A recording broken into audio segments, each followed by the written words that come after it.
can't believe Jason's criticizing Deion Sanders. Everything Colorado is doing is based on Deion getting his son in the Heisman race and drafted in the first round of the NFL. What's sad is the motivation isn't about empowering or uplifting Shedeur Sanders. The motivation is pleasuring Deion's ego. Shedeur is a tool to serve Deion. Deion Sanders is not a great coach. He's a character Fox Sports and ESPN are using to draw television ratings. He's a golden calf for people who need something to worship, who want to worship something other than God. He is their golden calf. He is all the racial idolaters that just need, I gotta have this black hero and it's Deion. He's got gold chains and sunglasses and he invites rappers to the game and he's just so good. The kids relate to him. I just love Deion.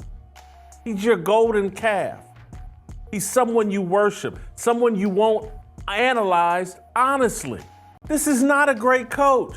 No great coach would subject their quarterback to the type of on-field abuse Shedeur is enduring. No great coach would be happy with a star quarterback who refuses to shake hands with his opponents after a game. That was Shedeur. You certainly wouldn't call that kid the leader of your team. The Coach Prime experiment is a disaster. Deion better lawyer up. This type of coaching malpractice should be illegal. Told y'all time and time again, Deion's not coaching last year's team. He ran those guys all off the team. All this, oh God, it's a miracle. He's coaching. He's not coaching that team. It's a completely different roster. And this different roster, you know why I say that? Shiloh, Deion's other son, who's a pretty good player. I'm going to give it to him. So is Shedeur, pretty good player. I'm going to give it to him. But to sit here and act like the refs are picking on Colorado, we just sound like idiots. Quit the worship of Deion. He's unworthy. There's none of us walking this planet who are worthy of this type of worship. This is not a great coach. It's everybody's fault but Deion's. If anybody ever tells an accurate story about what's going on at Colorado this year with the players and the assistant coaches, it would be an amazing story. Because there's a handful, half dozen players that are like, yeah, I'm cool with Deion. And then there's the rest of that team that says, wow, this whole thing is about Deion. Then it's about Shedeur. Then it's about Travis Hunter. And then it's about Shiloh. And everybody else can go to hell. But this is really about Deion. Daddy dearest, you throw that football and showcase my son, because that's what this is about. We don't want to run a balanced offense. We don't want to do the things necessary to allow this offensive line to grow and develop. That's why you run the football all season.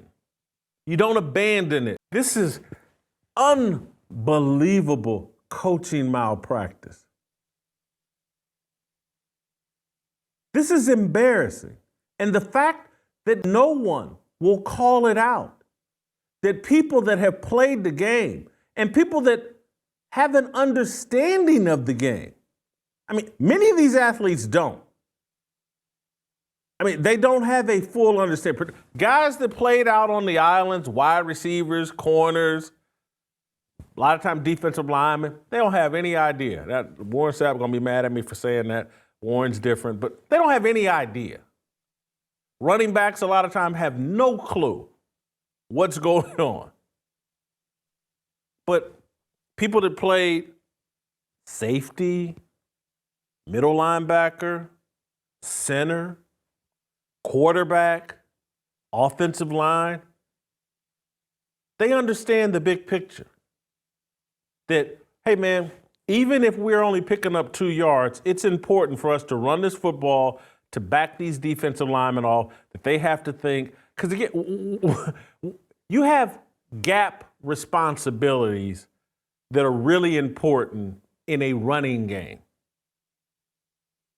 Defensive linemen do. You have to stay in your gaps when you're facing a running game. When you're facing a passing team who doesn't have a super mobile quarterback, gaps become far less important. If you're facing a quarterback and it's Lamar Jackson, yeah, you better stay in these rush lanes, make sure you keep contained, make sure you stay in your gap. That's all important. But when you're facing Shedeur, who looks like he runs a 4.85, he's a little bit mobile, but he ain't going to kill you in the running game. You can get him.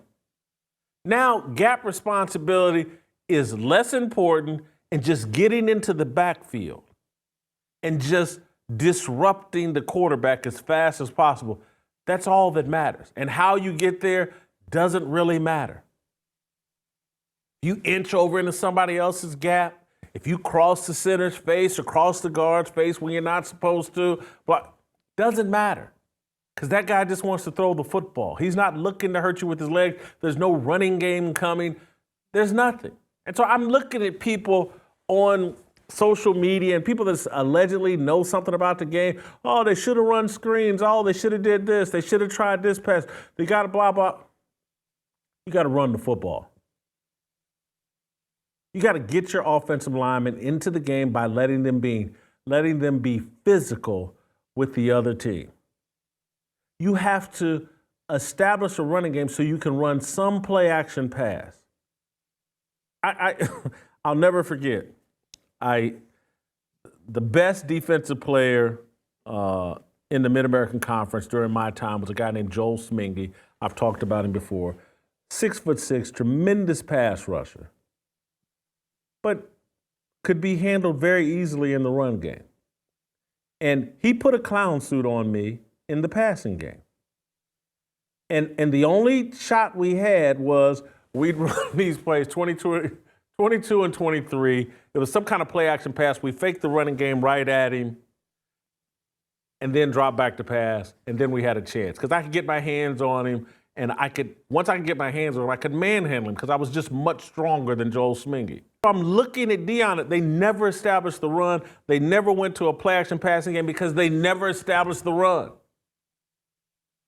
Shedeur just does the same thing over and over again because Deion's showcasing him for the NFL and trying to pad his stats.